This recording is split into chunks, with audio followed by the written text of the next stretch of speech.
Thank you for sharing that.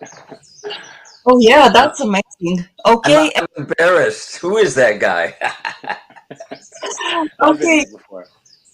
So good morning. Good morning to everybody. We're live now. So good morning to everybody who is watching on LinkedIn, Facebook, YouTube, and also listening to us in Clubhouse. Thank you for joining us on this Wednesday morning in the middle of the Golden Week here in 2024. It is why? Oh, it's May the 1st, and we have thankfully. James Howell agreed to be our guest speaker again after maybe 6 months, 6 months of Mhm. yes, of break. James, thank you very much for joining us today. Here we go. And it's a pleasure to have you with us.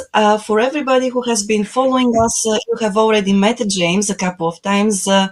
either through these podcasts, but also I know that James and Hannah, his wife, are very active here in Yokohama and Tokyo.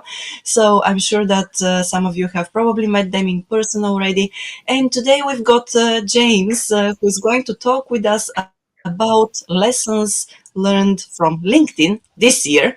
We often Mhm. talk about this, and Tim has some posts about this, and I'm sure that James has a lot of insights to share with us today.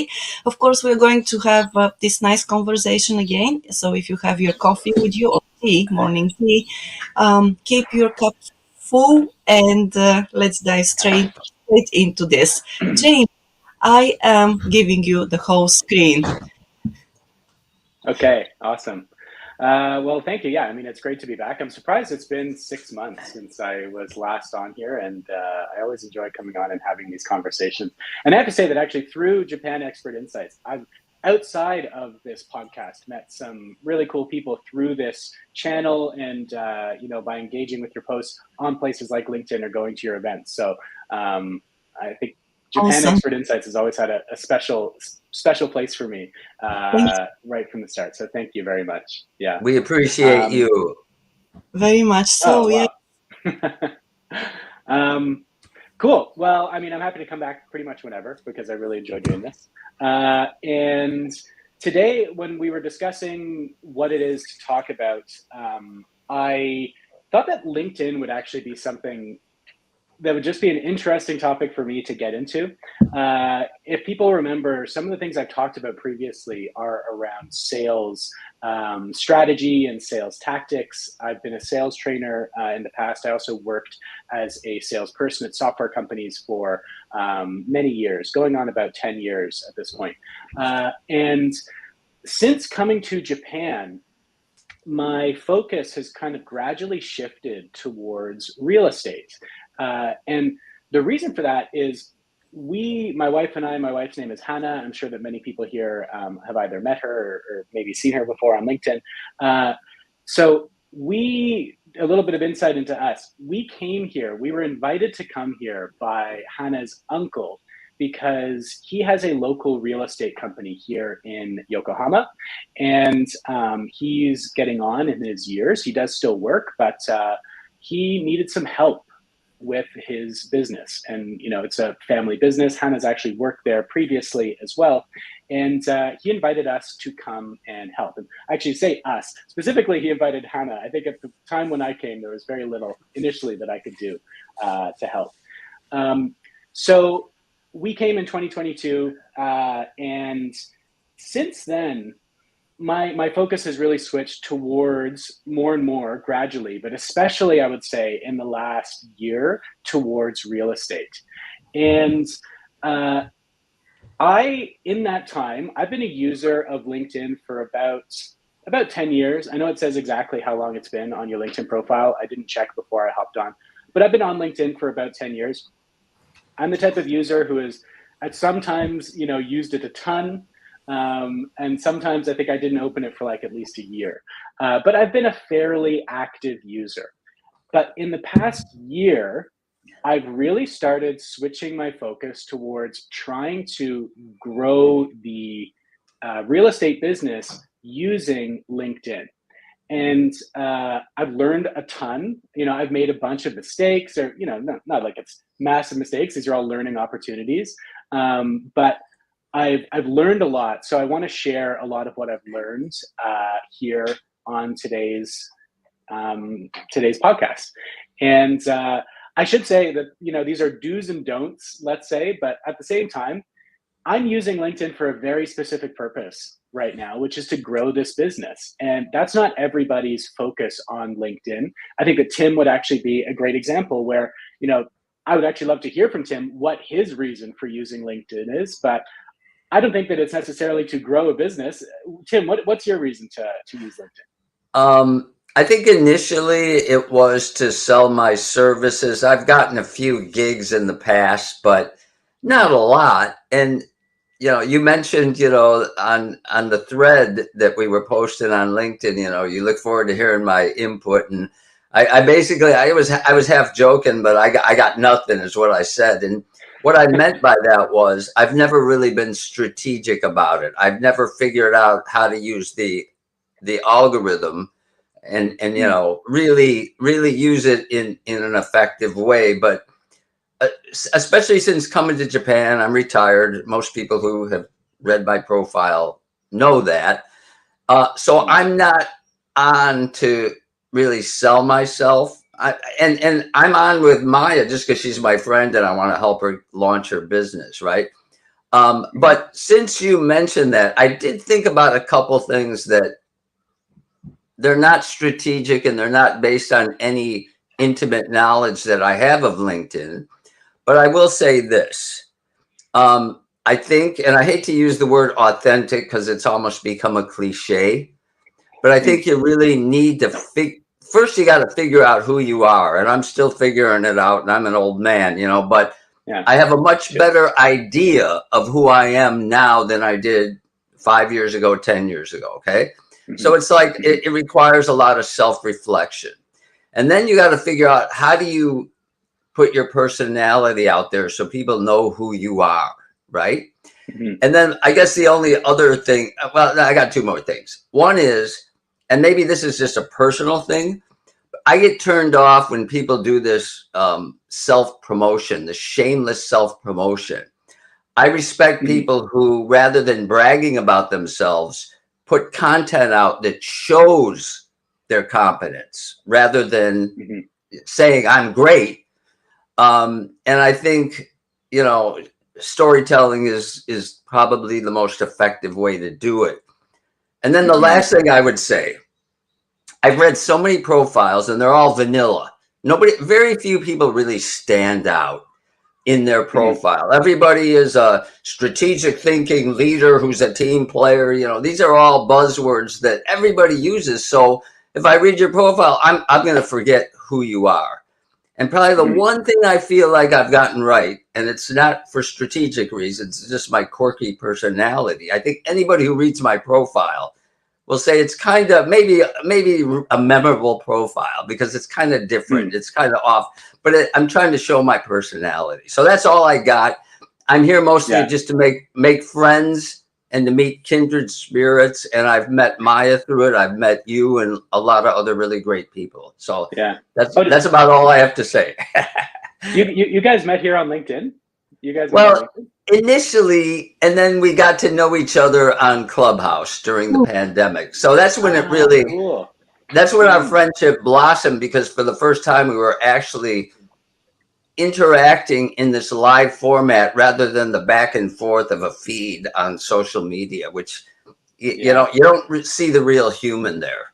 So, but it was like a first step, like it was a funnel for me to just be aware of her existence and hers mine, right? Yes, yes, exactly. I didn't know that. That's great. I mean, and it is just a fantastic place to make. It is a social network, but it's a fantastic place to make in real life friends, connections. Potentially business partners. All of those things have definitely happened for me. Even for looking for jobs. And I guess that what I'm trying to say is that the way that I am using LinkedIn at the moment, I still feel like I'm being authentic with who I am. I still feel like I'm showing myself in the way that I want to show myself. I'm not kind of breaking away from or let's say selling my soul in order to try and sell real estate. But I'm also focused. I have a goal, right? and that's something that maybe in the past with LinkedIn, I haven't been quite as focused with. But frankly, I'll just be very open about it. My goal is to use LinkedIn to find potential clients that I can help with my business, that Hannah and I can help with the business. And that is my kind of metric. My metric is how many, and actually this is a little start of these kind of do's and don'ts, but something I really recommend people do if they have a similar goal to me. If you have a different goal, if you're focused on something else, which is totally fine, this might not be applicable to you, but if you are trying to, let's say make sales or generate leads, not to diminish a connection with somebody as simply a lead, but from a business perspective, let's call it a lead, then, you need to have some type of metric that you're following and look at, hey, am I getting what I'm kind of hoping to get by using this platform? I'll give you an example, which is that for me, a great metric that I follow is, am I getting direct messages from people that are asking me about real estate or that are asking to have a meeting with me about real estate?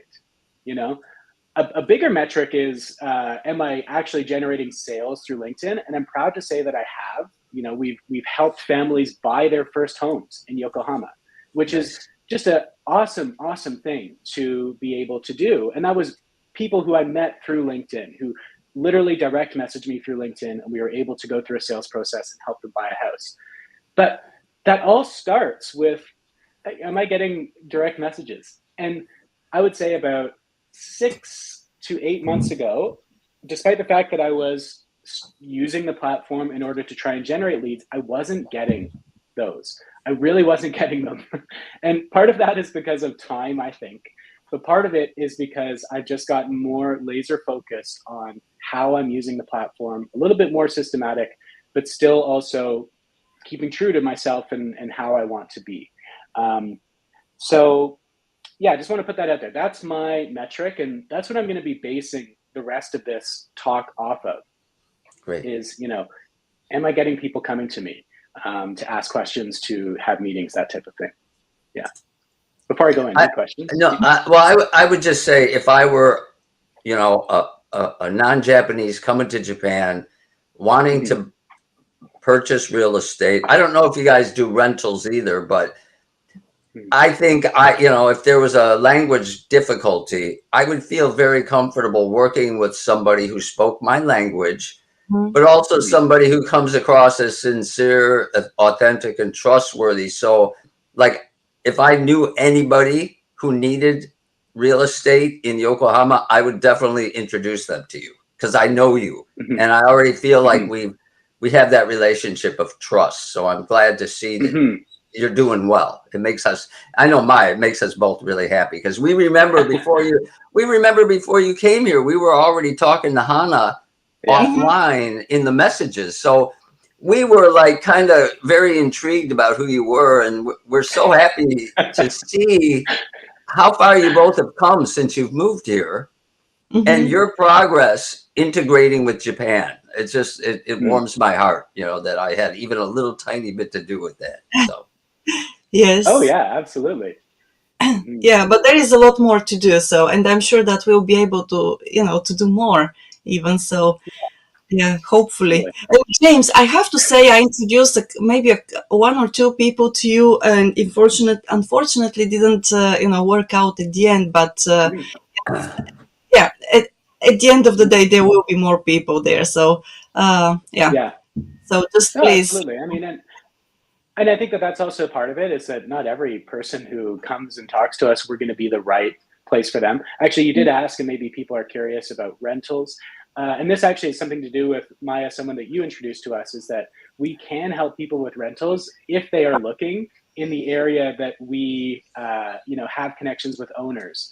So, our area, and we sell houses outside of suburban Yokohama. Currently, I'm in an area called Suzuki Ward. But most of our rentals are kind of around this area. And if people are looking for a rental that's, say, in downtown Tokyo, that's not our specialty. We're not going to be able to, we won't be the best person for them to help. But if it were to be in Yokohama, that's kind of a different story. And Tim, what you were saying there about people who are clients, Tim always has this incredible way of organically kind of teeing up what is about to come next. And even though Tim has no idea, I think what I'm about to talk about. But Yeah. so I really want to mention or talk about three aspects of LinkedIn that I, have learned to make a big difference. And these are three aspects that everybody would know about, which are really your profile, what you post, your posts, and your messaging, reaching out to people. So the profile, the reason why what Tim was mentioning there about the types of people that we potentially work with is you want to get clarity. And this is, by the way, this is an ongoing process. I am still absolutely getting clarity. The more that you speak to people, the more that you start to understand what your clients are dealing with, what their aspirations are, what they want, what their problems are, and how they generally go about trying to get it even before they meet you. But you need to get clarity on who it is that you're targeting. And for us, interestingly, I would say it's not necessarily people who don't speak Japanese. I Interesting. would really, our target market is more so residents, I would say, in Japan who are looking to move to Yokohama. Doesn't mean that they're, JLPT N1, but for example, I mean, someone who we helped to buy a house recently has been in Japan for 17 years. They have a fairly good grasp on the language. But they just weren't satisfied with the way that I suppose the approach that was being taken by some of the local realtors. And I think that they just wanted a different approach. And frankly, the approach that we take here is one where, we sit down with people, we can meet online. We don't force them to come into our office to talk about things, which is something that, can happen with, I think, some other realtors. We're happy to kind of meet them where they are and give them a bunch of value up front, trying to find places for them before we even meet and have those discussions.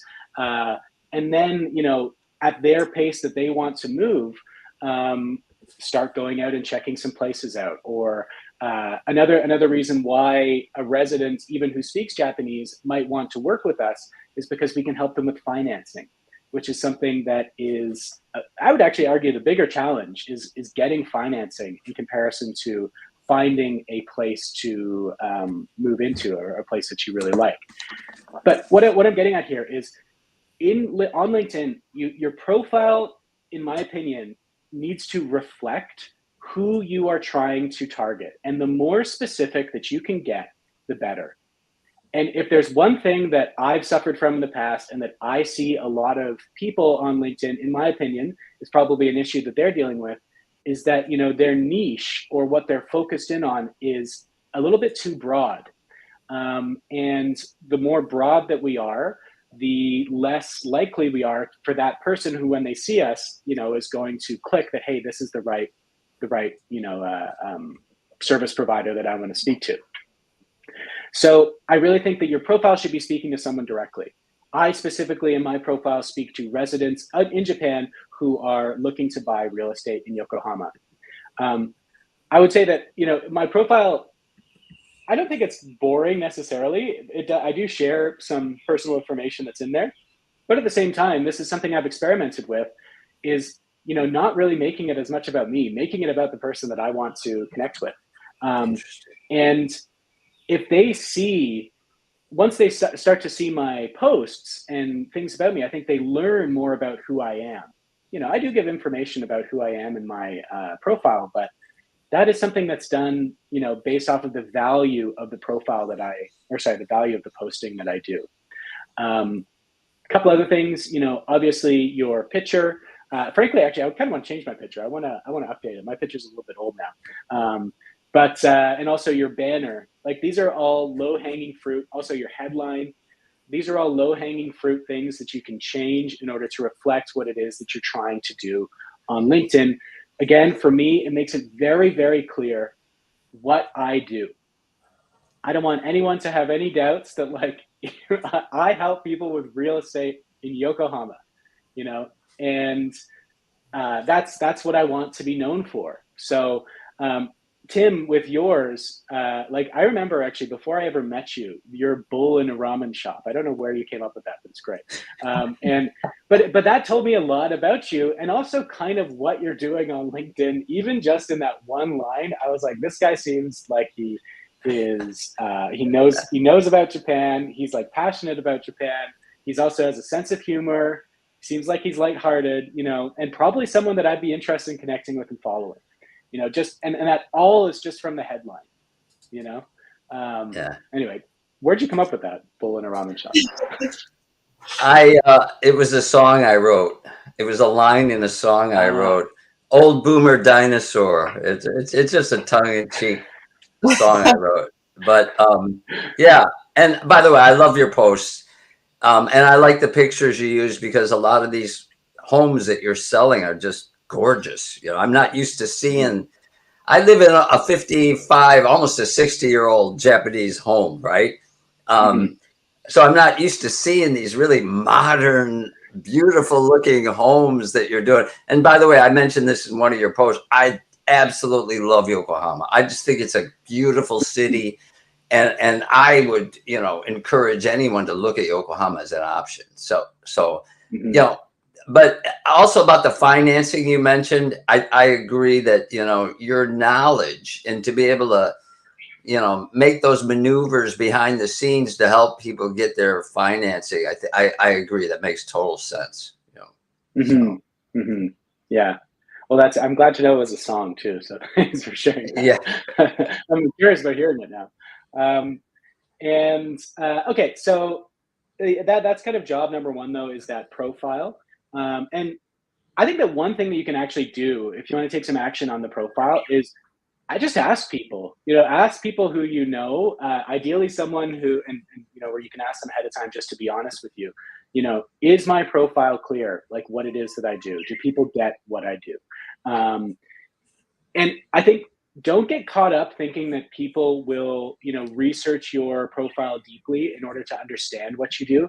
I think that most people don't really do that, Yeah. and a little indicator for me, which happened maybe 6 or 8 months ago, is the amount of people who I would connect with. To me, my profile was clearly like, oh, this guy works in real estate. And they would ask me as I was messaging them, like, oh, so what do you do here in Japan?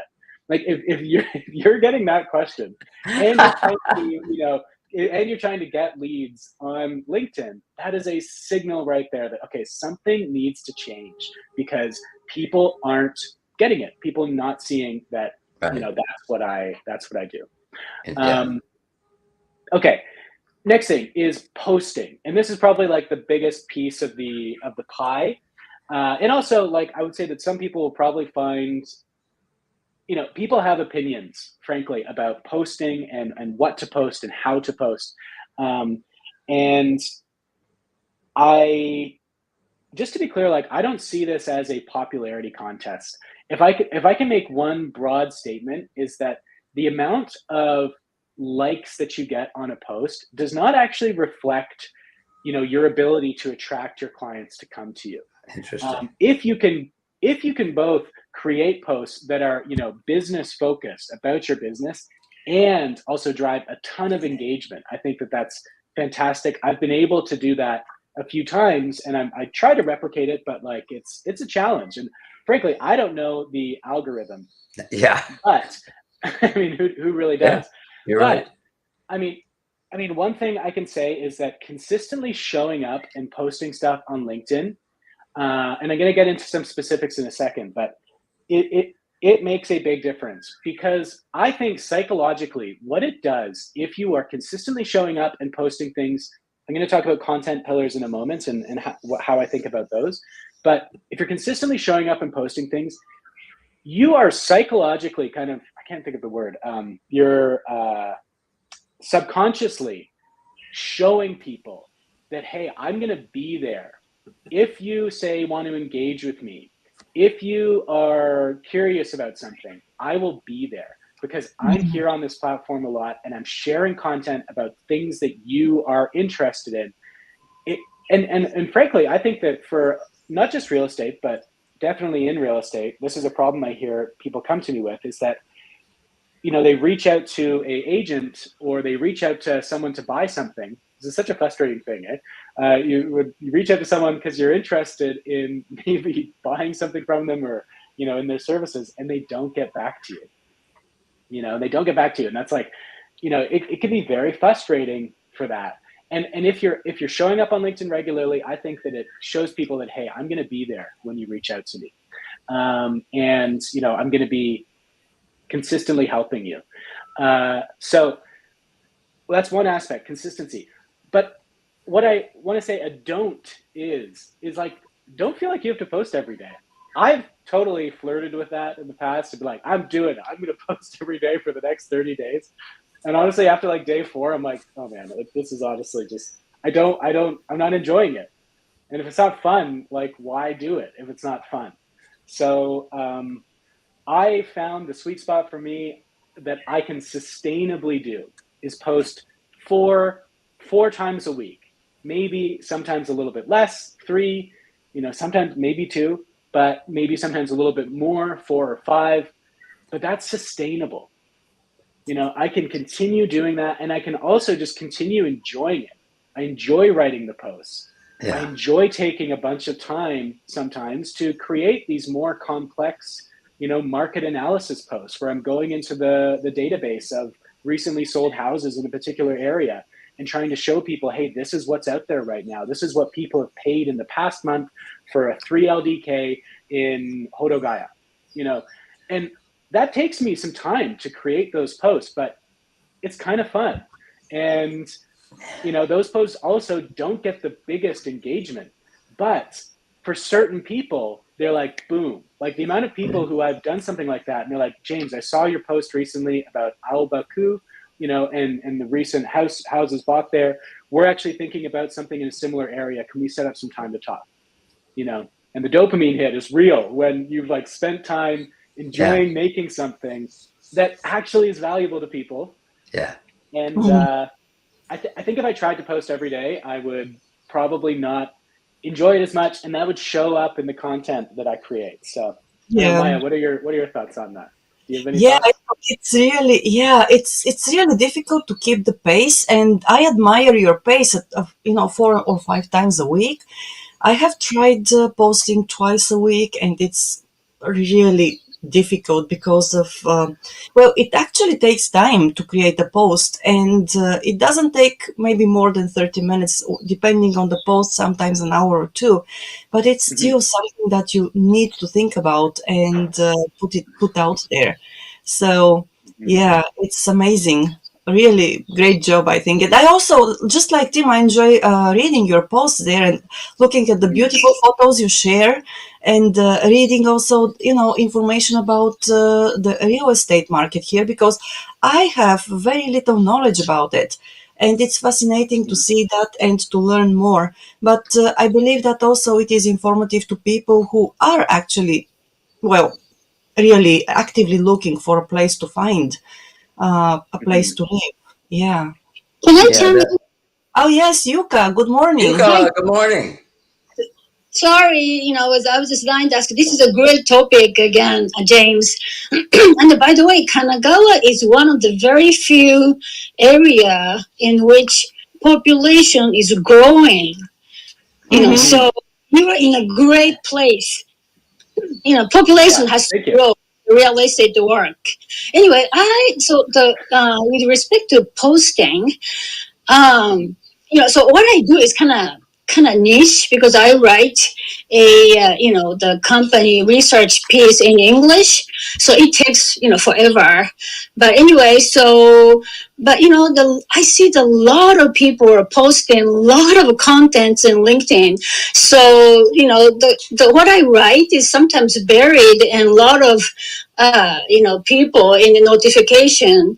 So sometimes I wonder, like, do I even have to time the time of the day that I wanted to post or upload my report, or do I want to use the very catchy title, which I am guilty of doing, and then Maya called it. I thought that's a great phrase. What, clickbait? Maya says clickbait. Yes. I mean, that's a great phrase in the clickbait.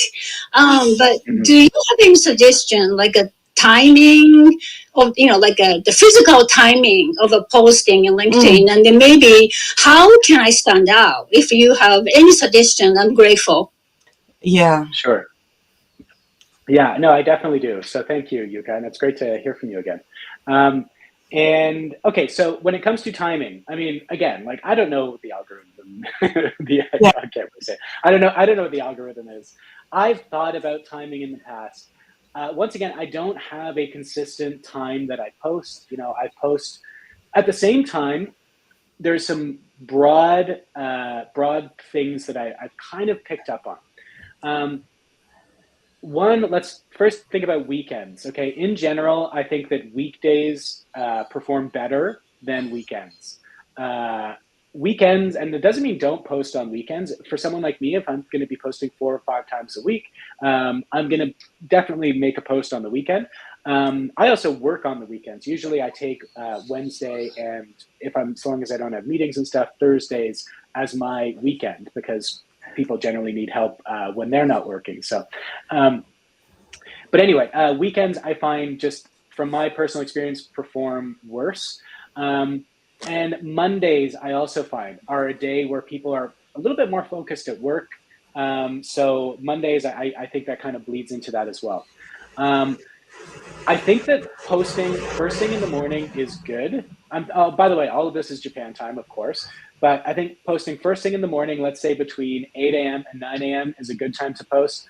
And if you're not going to post at that time, you might be better off waiting until closer to lunch, when people, or let's say 11 onwards, once people have gotten through those morning tasks or meetings, and they are maybe hopping on LinkedIn during their lunch or something like that. But take all of this with a grain of salt, Yuka, because I'm not saying that I've seen huge, data to prove this. It's just, if I kind of find myself that I'm not about to post at, say, 10 a.m., I might wait until like 11:30 and just do it then, in order to maybe get some more engagement on the post. But what I think is much more important and is going to drive more engagement, regardless of the time of when it's posted, is the copywriting. Like, how are you writing the post, especially the start? The start of the post is everything. And again, this is something that I resisted for a long time, because I was like, I don't want to create something that's like clickbait. I'm not trying to game this just to get as many likes as I can. But at the same time, the reality is, you want to get eyeballs on your post. If you're trying to if you have the same goal that I have, I want there to be eyeballs on my post. So that's something that I have deliberately done. Is I've researched copywriters. I follow copywriters on LinkedIn. I have read, like, even sales letters. People say to recommend like old sales letters of like selling credit cards back in like the 1950s, because there's like copywriting gold in there. And I am still absolutely an amateur when it comes to copywriting, but I've learned some things that will push the needle in terms of your hook. That kind of first line that you come out with on your post, in order to suck people in, and catch their attention. Because just like anything else these days, people are scrolling on LinkedIn. And if you can write something, which again is going to be hitting something for the person that you are trying to attract on your LinkedIn profile, I'll just use an example, like a hook that I use on some of my specifically my real estate posts, are things like, 3 most recent house sales in Hodogaya, just as an example. Okay. And that's just like a very, very short line. There's probably plenty of people who see it and they're like, not interested. But for the people who are interested in real estate in Yokohama, in fact, now that I say this out loud, I should probably include Yokohama in that line.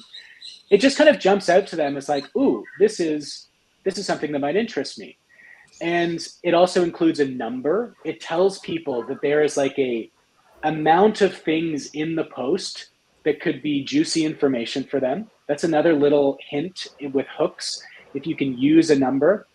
So, and then also keeping it fairly short and just one line. I don't think that, I know that Tim has talked about like broetry before on LinkedIn, where like people write one line, one line, one line, one line with spaces in between. I've totally done that before. Sometimes it just suits the post. I find I don't need to do that. But the first line, oh man, the first line, I think you should have just one single line if you're trying to drive engagement, because it's easier for people to just read, and it's more enticing to be like, what is this going to be about below it? So Yuka, like I'm thinking that for you, let's say that you're sharing some insights in your post, right? You're sharing some insights about this research that you've done. What I'd recommend doing is kind of look at that post and pull out like, what is this really about? Like, is there anything in here, for example, that surprised me? Something that surprised me as I was going through or doing this research. And, you could have a line that just says something like, here are 3 things that surprised me about XYZ report.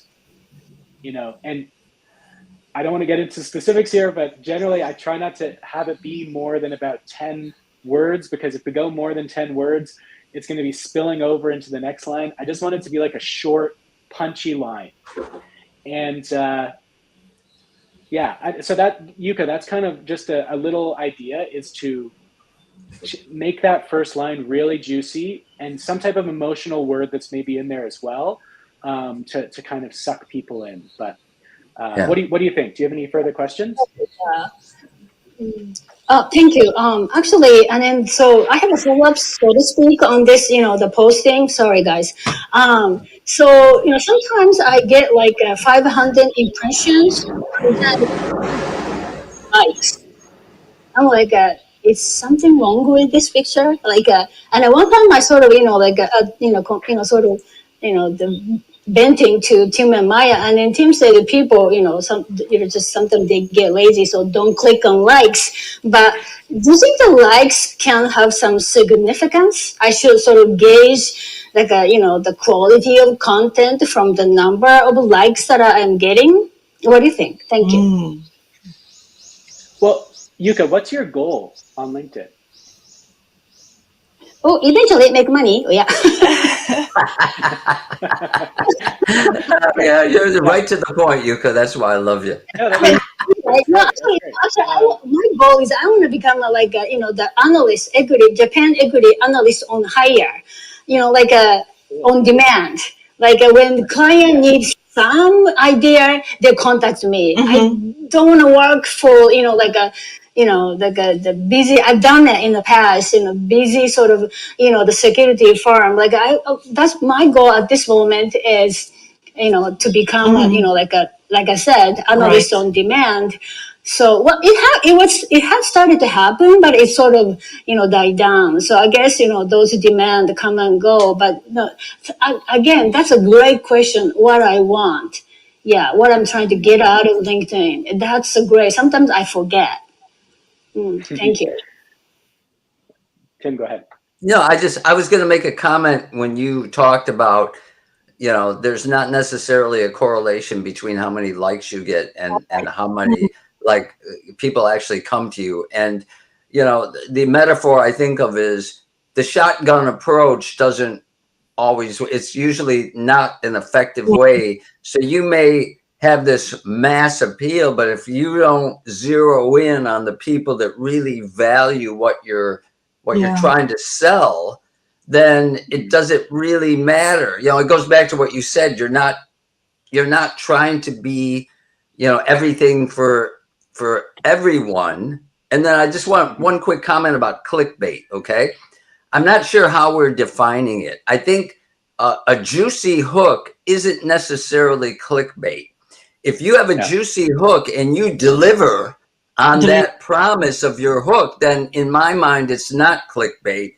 But I'm not going to mention any names, but I recently saw, Maya knows who I'm talking about, a clickbaity post. and then I read it and I was disappointed. So in the short term, the person got me to click, but I will never click on that person's content again, probably, because I'm tired of it didn't deliver on the promise. Does that make sense? Yeah. May I That's a good point. may I add something, Yuka, to what you said? Because you mentioned, the likes, the number of likes, and earlier today, actually, James also talked that the number of likes is not an indicator of the efficiency of your post, right? And I think that there are other metrics that you can, you can see actually behind the scenes. So you can find them on your profile, and that's the number of engagements you have. And especially, I have seen that you use what is that? That type of posting, which is the content when you don't scroll, but you move from one page to another, right? That Yeah. type of engagement, actually, that type of content is good because it tells you that people are really interested when they start, reading that content. The thing, though, is maybe I have no idea, but probably an important thing is that you eventually include a call to action, and I'm sure that James is going to move towards that probably a little bit later today. But maybe you need a call to action in your post somewhere and tell people, yes, I'll be here. So, if you need more information or if you want me to analyze this or that company, let me know and I'll be there for you. Or something like that. Maybe something short and Maya, that's a great suggestion. oh, I learned that one from James actually. So Sorry, both of you. God, man, James. thank you. So that's what come to this room, people. Sorry, I might get too excited. I'm very excitable. yeah, James. Yeah, I learned this from you. So please go ahead and Well, I elaborate. mean, just in general, really quickly, I mean, Yuka, one thing to ask yourself with your goal is, what are the metrics that and I'm not asking you to respond now, but like, what are the metrics that you care about? Like, do you want more followers? Do you want more, like, obviously 500 impressions is certainly not bad. So like, there's something happening there. You're generating something, but yeah, are you getting, people following you? Are you getting people connecting with you? There's plenty of different ways to judge whether or not something is successful based off of what it is that you care about. Now, I'm really glad that you mentioned about the call to action. I mean, that's a great thing to add. You don't have to add it into every single post, but a call to action, it can be, it doesn't have to be like, reach out to me about XYZ. It could literally be something as simple as like, what are your thoughts on this type of thing? Like, for example, let's say that I'm showing a picture of a house that we designed and built. Show a few different rooms of the house, and at the end of the post, ask, what's your favorite of these? Here are 3 kitchens that we've designed in the past, couple of years. Which of these is your favorite? And having that be the call to action. Like, it's not getting them to jump through some giant hoop of like, they're going to sign up for a call with me, or they're, going to give me some hardcore indication that they are looking to buy a house tomorrow or something like that. It's a low bar. It's just, hey, what are your thoughts on that? You could also lead with something that is some type of call to action. For example, again, I'm using real estate, but it could just be as simple as like one line. What are your thoughts on curved tile flooring in your house? Yay or nay? Something that is just intriguing for people. And it's like, well, if they have an opinion on it, they'll share it. And they'll talk to you about it. Tim, when you were talking about clickbait, I completely agree with you. If you're creating clickbait that is not fulfilling on the promise that the line shares, that is going to totally dismantle trust that people have in you. And that is, in my opinion, it's definitely a really big no-no. I think the best way to think about a hook, or let's say clickbait, is that it is not, a popularity contest button. It's not just like trying to suck people in. Although I've already used that term earlier today, but it's not just trying to like, get things from people. It is really a filter that is used to attract the people that you want to attract so that you can deliver on some type of value that you're going to give to them. Like that is it. That's as far as I'm concerned. It's a filter. And I'm, again, this is to Yuka and this is to everyone. And it's also just to remind myself, the best mindset to have on LinkedIn is a experimental mindset. Experiment. And when you find something that works, cool, keep on doing it. And then maybe evolve on it as it goes. But you need to be willing. I think this is just a broader kind of mindset piece when it comes to LinkedIn, is you have to recognize that, like, not everybody on LinkedIn is going to want to follow you. Not everyone's going to be interested in what you do. Not everyone is going to see you the way that you want to be seen. I think if you show up as yourself and you're authentic with who you are when you're on the profile, it's going to resonate with the people that matter to you. And I send out, I'd say let's actually move a little bit on. I'm happy to keep talking about content, but moving on to another part, which is actually engaging on the platform, and specifically when it comes to messaging, I try to engage with people in a way that is just exactly how I am in real life. And a big don't that I would recommend for anyone who's trying to sell is don't, do the pitch slap. I got one last night, actually, someone who I connected with, and you just immediately, like, I've never met this person. I've never seen them before. And immediately they're asking if I'm interested in their services. And I think people like that, they do it because if you cast a hugely wide net, maybe there will be someone who will click with right away. But I just generally recommend not doing that. What I do recommend doing, though, and Yuka, this is for you as well, connect with people, send out connection requests. You should be sending out connection requests, going back to who your ideal customer is. I regularly, this is, again, a thing I regularly do. I will go on LinkedIn to try and find people, and there are so many of them, find people who I don't know in Japan, send them a connection request. Do they all accept my request? No. Some of them probably look at me and they're like, oh, this guy's probably just trying to, like, sell me a house or something. And, I understand. Maybe they don't want to connect with me, and that's fine. But I'm going to send them a connection request. If they accept it, I'm just going to send them a quick message, maybe something that I noticed on their profile that I thought was cool, something about where they live, something about where they're from, maybe just something as simple as, like, hey, thanks a lot for connecting. Really nice to meet you on here, and that's it. And maybe a conversation starts, maybe it doesn't.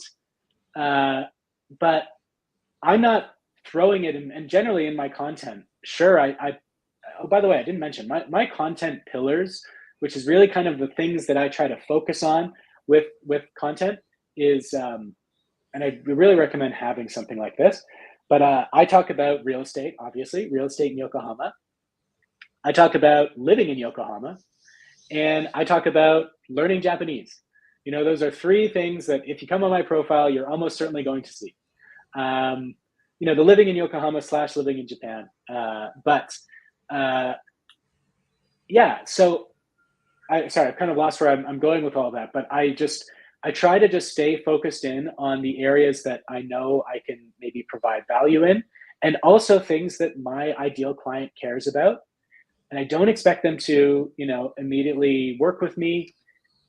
It might take a very long time before they choose to do so, and that's perfectly fine. You can go at our own pace, but this just feels good and it feels sustainable. And again, I'm seeing results. Results of, like, it's working, and it feels great. Sorry, I hope I'm not sounding braggy. No. It's just, it's fun. Yeah. No, that's good. And I was just going to comment about, your low bar call to action, where it's just like, which kitchen do you like the most? People like to give their opinion, right? And also that's data for you that helps you, yes. Right? When 100%. Okay, I gotta help mom get down the steps. I'll be right back. Okay. No yes. Problem. Yeah, but yes, indeed, James, to what you mentioned, because recently I have been kind of at a loss, about what my pillars are, because I was thinking that in the beginning, before I got lost, I was about writing about culture and business culture, and it was really important. This is something I'm passionate about, but also I'm passionate about digital marketing, and this is something that also does not it's different from culture. And there is another thing that recently I actually started helping a company that is in a different field. So, and in my head I got lost about, okay, so can I write about all these things without getting people confused about what I stand for and everything. But now listening to you, I thought, why not? Basically, if these three things are clear, maybe there won't be this confusion among the people who read my posts. So I don't know, what is your, what are your thoughts on this? Yeah, I mean, I think that I don't necessarily like. Sometimes I think we can go outside of the areas that we want to focus in most, but I mean, again, I think it would come back to, Maya, like your ideal client. And it takes time to really define who your ideal client is. And the more specific you can get, the better. I think that at least 2 out of 3 of those, let's say if you have 3 content pillars, at least 2 of them should be very closely related to your ideal client. And Okay. if you can, I would recommend just focusing on those things. You can evolve as time goes on, but if you focus on those things and just start to track like what posts are getting engagement, and when I say engagement, I don't necessarily mean likes. One thing to consider is that like I've made posts before that haven't gotten many likes at all, maybe 10, let's say, but then afterwards I've gotten 2 or 3 direct messages, you Mm-hmm. know, and so I hope I'm answering your question, but I think that by focusing on those specific areas, you're going to continually and consistently resonate with the people that you're hoping to connect with on LinkedIn. So that's my place, though. Is that it? I have a follow-up question if you have one. No, I was, yeah, it makes perfect sense to me. It's just I need to obviously, decide on which 2 areas to focus. Mhm. Yeah, So, and and it's, yeah, go ahead. sorry. Actually, I have a good example of this. Is I mean, I can tell you why for mine. There's the 3 that I have at the moment. You know, learning Japanese. A lot of residents in Japan, they're either actively learning Japanese or they have learned Japanese. And, you know, of course, if you've learned Japanese, you're probably forever learning Japanese. But Mm-hmm. that has some type of, there's some type of connection that's there. So again, that's how it ties into my ideal client. Living in Japan / living in Yokohama, again, that's trying to talk to people like who are actually here and doing this in Japan. Mm-hmm. And then, of course, real estate in Yokohama. Um, Something I used to post about, and I had a reason for posting about it, and I'll share it now. But Yeah. I was, and I still am totally okay to do it, but it's just not a focus of mine at the moment. Is a sales trainer, right? A sales trainer. I spend a lot of time doing sales training specifically. And I had this thought maybe about 6 or 8 months ago that I was like, that's going to be one of my pillars, because in talking about sales training, I am going to get, or people are going to kind of get a sense of what it's like to buy from me. That like, I'm not going to be pushy. I'm not going to try and, get everything I can from them. I'm going to collaborate with them in order to have have them be helped in whatever it is that they need to be helped. But at the end of the day, those posts just weren't driving the results that I wanted to. And after, a couple months of having that in my pool of things that I posted about, it was just obvious that like, okay, this isn't really resonating with the people that I'm hoping it would in the way that it would. So I dropped it. And frankly, since I dropped it, uh, my results have been better. Mm-hmm. So, that's another thing is go back and look at your posts. You can do that on LinkedIn and then try and corroborate like which ones maybe felt the best, which ones afterwards did I see some type of material change in either my presence on LinkedIn, or if you're trying to sell things, are you getting people coming to you? And that's a kind of a good way to experiment with your content pillars. Yeah. The lesson there is to be flexible and listen to the market, what they're telling you, you know. Yeah.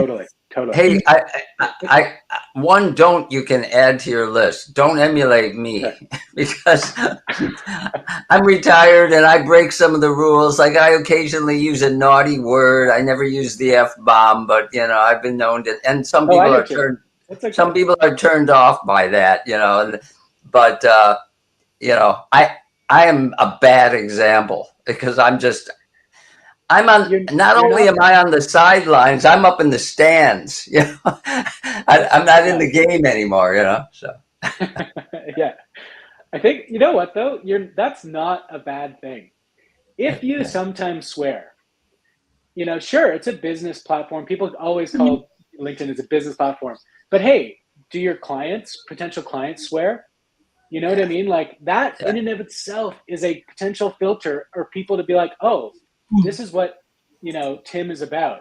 Tim will occasionally, you know, say the SH word or whatever, you know, and then that in and of itself, seeing somebody else do it, they're like, oh, you know, okay, yeah, this guy's a similar way of speaking to me, a similar sense of humor. And ultimately I want to attract the people who actually, this is an interesting thing. I don't want to work with every single person who wants to buy in Yokohama because ultimately, there's definitely going to be some people out there who just aren't the right type of person to work with me. Our personalities aren't going to be quite right, you know, or maybe they're going to have some expectations that I'm not going to be able to deliver on, or vice versa. And when we share ourselves on the platform, we attract the people who, you know, we can help, but also are going to be the right kind of client for us. I'd be, before I want to hear final thoughts, but before I'd be remiss if I didn't add two really important things when it comes to posting. If you want to be getting clients coming to you, one, try and post about problems that your clients have and how you can solve those using storytelling and copywriting. I mean, for example, trying to get a loan and you can't do it, and the story about how you're able to help that client through that problem. You have to listen to your clients. What are their issues? How can you solve them? And post about those things. Those might not get a ton of likes, but it can really click with somebody. One other post that I really recommend if you're trying to get clients on LinkedIn, you need to post about results. You need to post about like how you have delivered results for people. You know, what they got from working with you. And again, you can use storytelling to do that. But if you're like, again, that's another thing that I would say I've started doing more, and I'm seeing the results from doing it because I'm posting about problems that people have, because I've learned more and more and more about it because I spend so much time doing this, and posting about results that I've been able to share with people, and people are like, hey, that's what I'm looking for. You know, let's talk. So I'd be remiss. I just saw in my note there. I'd be remiss if I didn't add those in. Anyway, I'm glad you brought that up because when I first got into sales, I was working for an American company and we were a manufacturer of injection molded and insert molded parts. They were kind of high at the time, pretty high tech. But you know, you say, what's insert molding? A screwdriver. You put a metal shaft in and you mold a handle around it. That's the simple stuff. But we were doing pretty high level stuff, right? And at first I'm trying to peddle insert molded parts, and they assigned an older, you know, more savvy sales guy to me. He goes, Sullivan, you're getting it all wrong. You are not selling injection molded parts. We make custom parts. You're selling solutions. And what he taught me was we had a suitcase full of samples, but those samples are specific to the customers that needed it, right? And he said, each sample has a story. When the customer came to us, this was their problem. They were having a high failure rate, and it was expensive. And here's what we did. We made it simple. We made it cheaper. We improved the quality. And, you know, so each part had a story, and the punchline was, so whatever your issues are, we can help you solve them. Right. So I think that's a really good point that you made. Yes. And that's a great example. Yeah, great example. I think you wanted to say something. Sorry, yeah, I know, you can sort of postpone it to the other time, but James, you have to come back. But anyway, quickly, sometimes I get the request for the information from like a student in Russia, and then they wanted to because he has seen my write up and he wanted to get some information, but that's so when I get those kind of requests, how much of the service that I should provide him with? Like he was going back and forth, and I go, oh my gosh, am I writing his report kind of thing? So yeah, I know this Yeah. might be a tough question, so we can maybe talk about this later. Good point. That's a good point, though. I get it. I understand. Yeah, yeah. I mean, I'd be happy. Yuka, just in general, I should mention Yuka. If you want to even connect at some point off of LinkedIn, I'd be more than happy just to have a chat with you about this, about LinkedIn and stuff like that. And that really goes for anybody. Please feel free to reach out. But that's just as a a friendly thing. It's not like a business or anything. Yeah, I don't know. That really comes down to your personal sales strategy, right? Like, I think that giving people value is a fantastic way to get clients, really helping people. And they used to say, like, don't give them the farm. But at the same time, if you give them the farm, they might come back and buy like 5 farms from you because you've given them a lot of valuable information.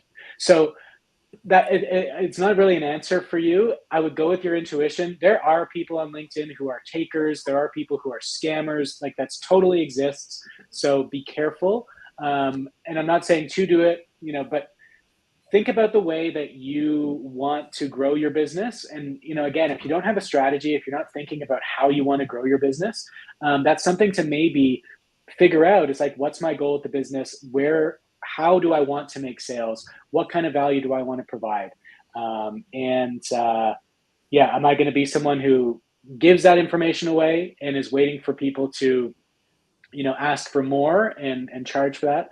Or am I, going to take a different approach? There's so many different ways that you can do it. So, bit of a wishy-washy answer, but good question. Yeah. Yeah. No, great, thank you. Yeah, you gave me a lot of things to the point to think about. So thank you. Great. Yes, indeed. And we have quite a few comments. So almost 20 comments on LinkedIn that are, more of them are like, good morning and thanks. And also I have to do this and try that, which is great. James, thank you very much for all the tips, and advice you shared with us. So, and to everybody who watched us on one of the platforms we live stream on, this was really a very nice session. James was here with us and always willing to share his learnings from LinkedIn. Yes. Thanks a lot for staying with us. This is the middle of the Golden Week. Yes, Tim, go ahead. No, I just want to say, hey, James, if you can just hang on a few more minutes after we go off the air, I just wanted to talk to you about a couple of things. Is that okay? Yeah. Okay. Yes. No problem. Okay. And before we finish up as well, I'll just say for people, if they have any questions or thoughts, feel free to reach out on LinkedIn. That's probably the easiest place to find me.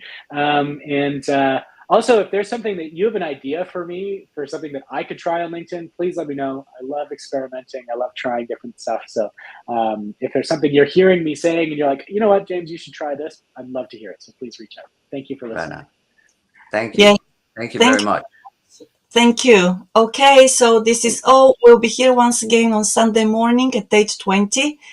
Hopefully with Japanese politics one-on-one, when Timothy will be reporting from somewhere in the Indo-Pacific. And next week, once again at 8 o'clock. Well, thanks a lot and have a great Golden Week. Thank you. Thank you. Thank you, everybody.